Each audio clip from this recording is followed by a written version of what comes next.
રાજકોટ ઈશ્વરિયા ગામમાં કડવા પાટીદાર સમાજનું સંમેલન યોજાયું। સાંસદ અને કડવા પાટીદાર આગેવાન પરસોત્તમ રૂપાલાએ આ સંમેલનમાં સામાજિક પરંપરાઓ અને બદલાવ અંગે મહત્વપૂર્ણ નિવેદન આપ્યું। રૂપાલાએ પોતાના રમૂજી અંદાજમાં સમાજમાં વધતી આધુનિકતા વચ્ચે પરંપરાગત મૂલ્યોના ક્ષય પર ચિંતા વ્યક્ત કરી। સાથે જ સહકુટુંબ પ્રથા પર ભાર મૂક્યો। સમાજની દીકરીઓ મહિલાઓને ખાસ સલાહ આપી। યુવા પેઢીમાં વધતા આપઘાતના કિસ્સાઓ અને ઓનલાઈન શોપિંગના રવાડે ચઢીને થતા આર્થિક નુકસાન અંગે પણ તેમણે ચેતવણી આપી। તમે સાસુ એટલે 3 સ્ટાર પોલીસ ઓફિસર કહેવાય, આઈજી ડીઆઈજી ઈ રેન્ક સાસુઓ એટલે ગજબના, એનો રૂતબો એટલે હા હોવુંથી હાહનો જાડી જવ લેવાય એમ। પિયર મળવા જવું હોય તો 5 રૂપિયા હાહુ આપે, ઈ લઈને હોવું મળવા જઈ શકતી ઈ મેં જોયેલું છે। હવે તો પૂછવાનું ઠેકાણું નથી। અત્યારે એક નવી સમસ્યા આવી છે, પરિવર્તનને પેલું છે હારો હારે સંભાળી દઉં। ઈ એક સાસુ હતા જેનો રોફ હાલતો હતો, એ વહુઓ હતી જે સહન કરતી હતી, એટલે એ પરંપરાગત હાલ્યું આવતું હતું, એટલે વહુને કંઈ વાંધો નહોતો પડતો। એને એમ લાગતું હતું કે આજ ઈ છે ને કાલે આપણે એટલે એ તૈયાર થતી હતી કે આપણે 3 સ્ટાર આવશે, એટલે આપણે તેથી આની કરતાં આકરી ઉઘરાણી કરીશું એમ કરીને સહન કરતી હતી। હવે એક એવો ટાઈમ બરાબરનો આ ત્રિભેટે આવ્યો છે કે ઉપરવાળા એને ગગલાવી લીધા, હવે હેઠવાળા ગગલાવે છે।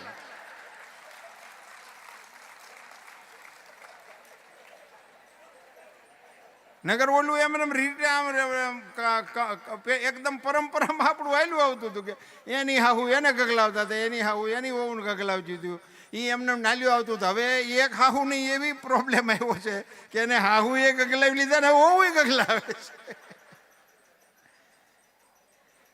માતાઓ અને બહેનોને મારી 2 હાથ જોડીને વિનંતી છે કે પારિવારિક આ વ્યવસ્થા અંગે ચિંતન કરવા માટે નાની નાની ટુકડીઓમાં બેસવાનું શરૂ કરો અને મિનિમમ આપણા પરિવારમાં બેસો।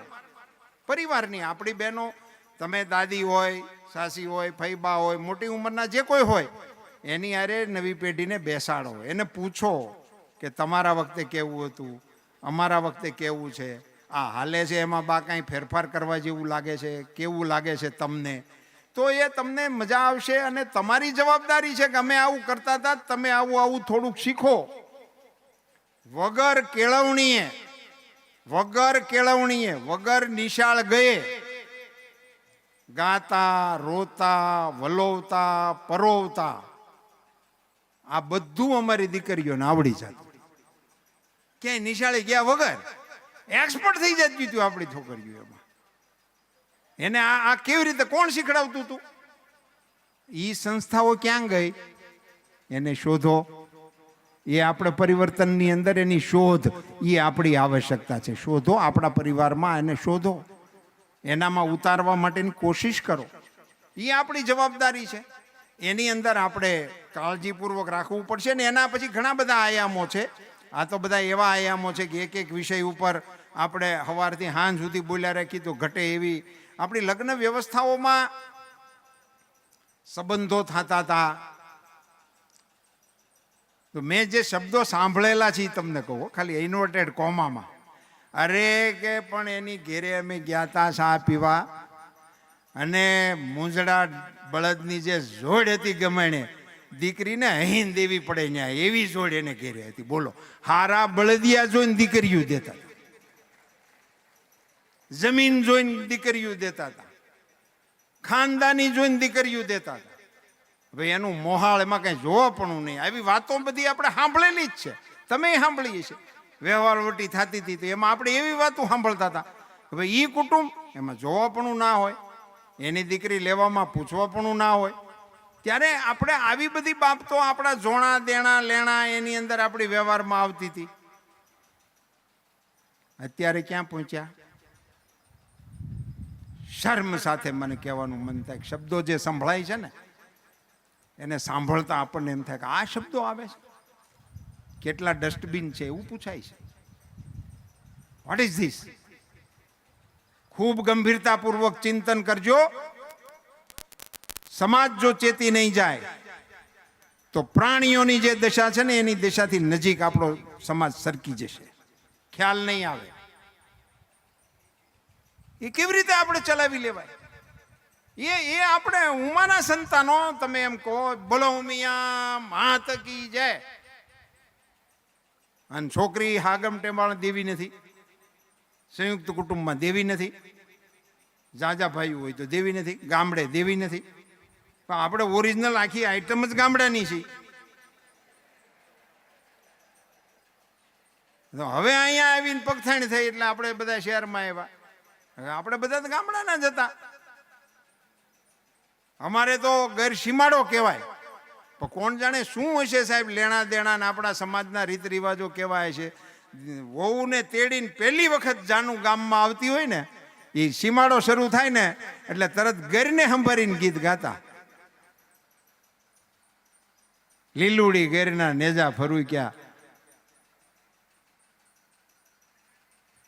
પાણી વળાવો સઘળી સીમના.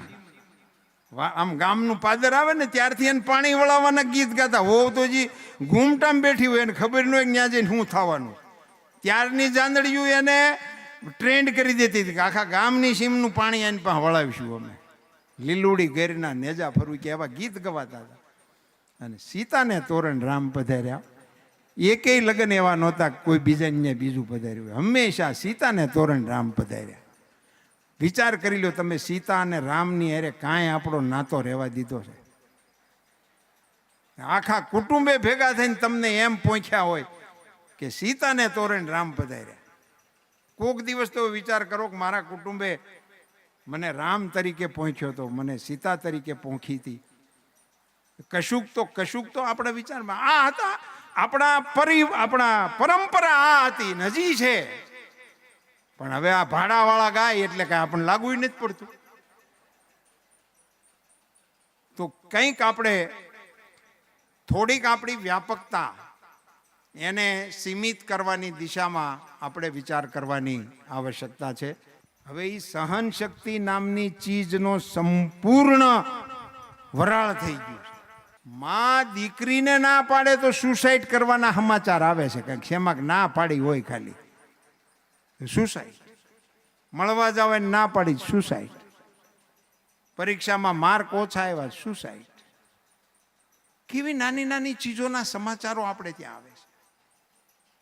અરે આ સમાજના વિભાજન ને વિઘટનની જે ઘટનાઓ કથાઓ છે ને એને તમે નિરાતે સાંભળો ને મૂળમાં કાંઈ હોય જ નહીં. બોલો, શોપિંગમાં જવાના મુદ્દે ડિવોર્સ થયા છે. જે નવી હાવ લપ નવી પેદા થઈ છે. શોપિંગ નામની ચીજ જ નહોતી આપણે ત્યાં. આખા કુટુંબની ખરીદી વડીલો કરતા હતા. એ મને સાંભળે છે. એ અમને આવીને દેખાડતા હતા કે આ તારી હાટું પાટલુનનું છે ને આ બુસ્કોટનું છે. પછી મેચિંગ હોય તો આપણા ભાગ ને કોન્ટ્રાસ્ટ હોય તો એ ફેશન આપણે ગણવાની. બધાના કપડાં એ આખી ગાંહડી બાંધીને લઈ આવતા. એક શેઠ હતા એનાથી ઉધાર આવતું અને એમાં બધાનું આવી જતું ને દરજી ઘેરે બે હતો. એમાંથી આ બધું હાલતું હતું. એ આપણી પરંપરાઓ હતી. હવે તો એટલું બધું શોપિંગ હાલે છે કે કેટલાક પડીકા તો 6 મહિના સુધી લાવેલા હોય એમને પીડ્યા હોય, કોઈ ખોલ્યા ન હોય. આપણે પૂછી કે હેનું પડીકું છે, કોણ લઈ આવ્યું છે? તો કે ઓનલાઈન મગાવ્યું હતું. ઓનલાઈનની સગવડ વધીને એમાં આ ઘર્યું. ઓનલાઈન પૈસા જ નહોતા તો આવે ક્યાંથી? પૈસા થયા એટલે પૈસા લૂંટવા વાળાઓએ નવી નવી ડિઝાઇનો મૂકી દીધી. તમારા ઘરમાંથી કેમ કાઢવા એની ડિઝાઇનો. અને એનો આપણે બધા ભોગ બની ગયા. કોકની હારે ગયા હોય ફરવા, મહેમાન આવ્યા એની હારે ગયા તો 3 વાના લઈને આવે. આપણે પૂછી તમે શું કામ લીધું? તો ગમી ગયું એટલે લીધું. અરે ભલા, ગમી જાય તો આપણને તો આખી દુનિયા ગમે. એ કઈ ઘેરે લઈ આવવાની થોડીક હોય. જરૂરિયાત હોય એટલું જ આપણે ખરીદવું જોઈએ. એની ઉપર ક્યાંક અંકુશ મૂકવાની મારી માતાઓને 2 હાથ જોડીને વિનંતી છે.